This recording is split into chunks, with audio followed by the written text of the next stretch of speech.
What is going on, guys? Jared Coolman here, and today we're another PokeBuilder. Today we're going to be looking at Eelektross. Yeah, Eelektross, that epic electric eel thing that has absolutely no weaknesses because it gets to levitate. Yeah, this thing is a boss. This is going to be one of those mix and match kind of things, kind of like with my Go-Goat and my Kecleon and stuff. You can just take a lot of these ideas and form them all into one. Not necessarily any of one of these sets is perfect, but these are all viable things that you can add into your Eelektross. Eelektross only gets one ability, Levitate, but you wouldn't want to take this thing down because it has no weaknesses because of this. Electric only has ground as a weakness, and Levitate makes it immune to that. So that's really cool. It's got pretty good stats as well. It's got really good attacking stats, and it's got okay bulk with 80 in both defenses and 85 HP. However, it's not very fast, so this couldn't be like your super awesome sweeper, probably. I mean, you could potentially baton pass some speed into this thing and make it that kind of sweeper, but it's not going to be a super fast kind because it doesn't really get any priority moves either. But to start off, I think Expert Belt actually would be pretty effective on Eelektross because 0.2 extra damage per hit, that's super effective, and this thing has coverage for days, so it can pretty much hit everything it wants. It's got Drain Punch and U-Turn and Fire Punch and stuff. It's got those some good moves. You'll get to see some of the other moves here in a second. But Expert Belt definitely a good way to start. I also looked at it and it's got Coil. So Coil is actually not a bad setup move. It raises your attack, defense, and accuracy. So that's not a bad idea because that makes it you a little bulkier and it gives you better options for these lower accuracy moves that it gets, like Iron Tail and Aqua Tail. No one's really a fan of Iron Tail because it has 75 accuracy, but if you're going to coil, you might as well keep it, because why not? And I decided Leftovers would be a good option on this set necessarily. I wouldn't say Leftovers works on all sets for Eelektross, but since it is going to get a little bit bulkier, you would like some sort of regeneration way, method, that's the word I'm looking for. But yeah, Leftovers, and because it doesn't get a moves, actually Drain Punch, it does have that to regain, but aside from that, I just realized it also gets Crunch and Dragon Claw. I didn't add those to any of these sets, but and Dragon Tail, those are all some good moves to have. Looking at the third set, I think Band choiced in some ways, like Band definitely works really well. Since this thing is so bulky, Rock Slide is also another really good move to have on this thing, because you can take a hit from a Talonflame, live to tail the tail, and take that thing out with a Rock Slide.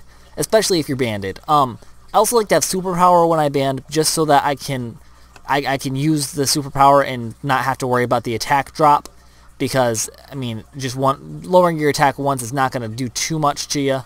Then Wild Charge and U-Turn are also good to have. I always like to have a switching move when I do a choice item, because that's just, I don't know, I think that if you get in a sticky situation, being able to U-Turn right on out of it or Volt Switch is really nice to have.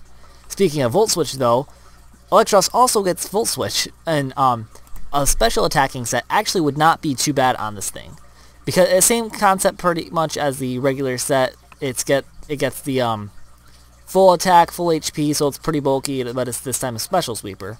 I thought Assault Vest actually would work really good on this. This would work good with all the other sets. Like maybe you want some more bulk as opposed to more attack, so you could use Assault Vest instead of an Expert Belt. It does get rid of your ability to coil should you want to Expert Belt and coil, but Assault Vest would work.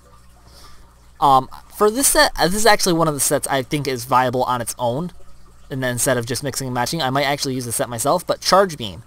Charge Beam so that you can get your special attack up pretty much. It's got 70% chance to do that, so that's a pretty good chance. That way you are a lot stronger. Then after that you can go for an Acid Spray, because that makes your Acid Spray up to 40 power. Then that's a 100% chance to lower your target special defense. That way you can almost guarantee a switch out. That, or you're going to do a whole ton more damage next turn. Also, it's got Flash Cannon for great coverage, and Volt Switch is also a really good thing to have, because like I said, I do enjoy switching moves.